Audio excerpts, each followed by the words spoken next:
Hey everyone, Richard here, Metal Fan. Sorry about my hair being wet. I just took a shower. But yeah, today we're going to be doing a 2015 album review.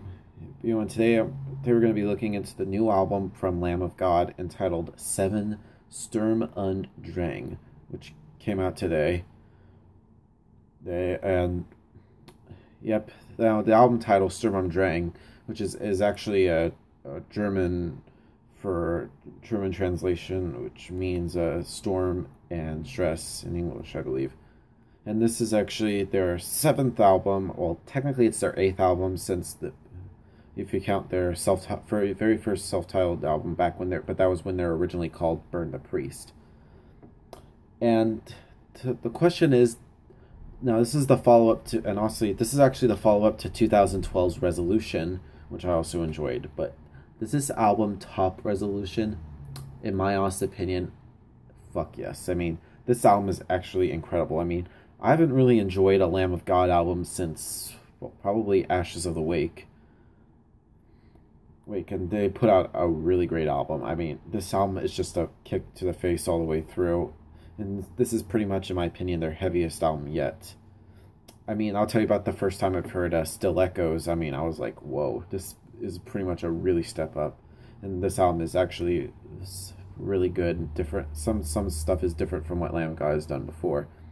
And the one thing to know is the production is really good. I mean, everything is where it needs to be. And Randy Blythe's vocals, man, let me tell you, it's just really good. I mean, he does a lot of interesting stuff on this album, which we'll get into. He just did a really great job. The guitar playing is really great. I mean, Willie Adler and Mark Morton riffs are just really great. I mean, and Mark's solo is just over the top, and I love that a lot. And the bass is pretty audible from John Campbell. You can hear some of the bass pretty well, and the drumming. Oh my God! I mean, Chris Adler is just one of the most sickest drummers I've ever heard. The drumming on this album is absolutely insane, and he's just an amazing drummer. Wow. But yeah, without further ado, let's get into this album. Now, the album opens up with Still Echoes, which is actually the first single off this album.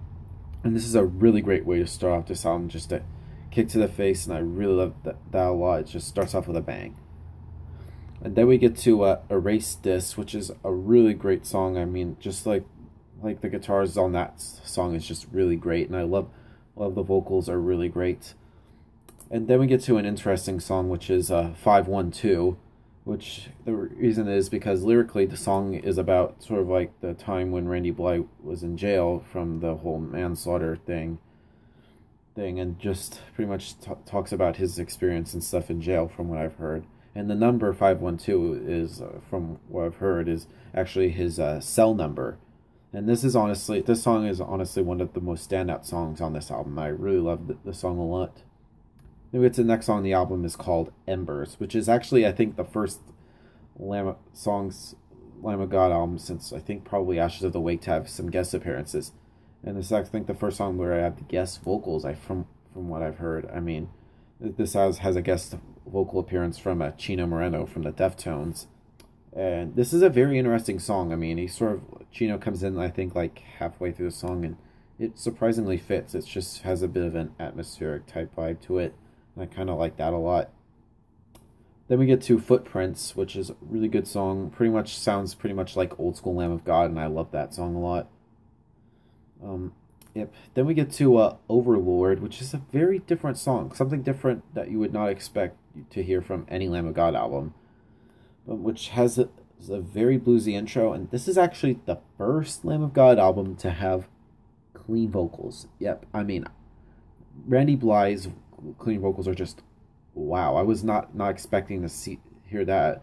And to be honest, this song almost kind of sounds like Alice in Chains almost. I mean, I was not expecting to like this song more than I did, and I really enjoyed this song. It's easily one of my favorite songs on the album, and I really love it. Then we get to Anthropoid. It's just very in your face, just really great love song, really good song. Can't speak today.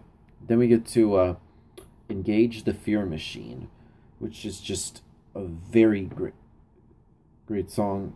Lyrically, I feel like it's talking about the media and stuff from what I've heard. It's a really great song. Then we get to Delusion Pandemic, which is pretty good. I like that song.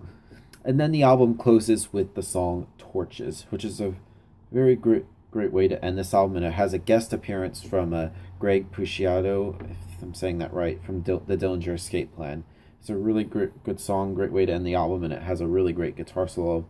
Love that song a lot. Now, there is also 2 bonus tracks on the limited edition digipack, which I haven't heard yet, but I will get it.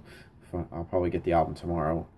And it has 2 songs which are called Wine and Piss and Nightmare Seeker, The Little Red House, which I'm expecting those 2 songs to be good. But overall, the new album from Lamb of God is just fucking slays. If I were to give this album a score, I'd probably give it a solid 9 out of 10. So yep, that's my review of the new Lamb of God album, guys. Thank you guys for watching. See you all later. Keep it metal.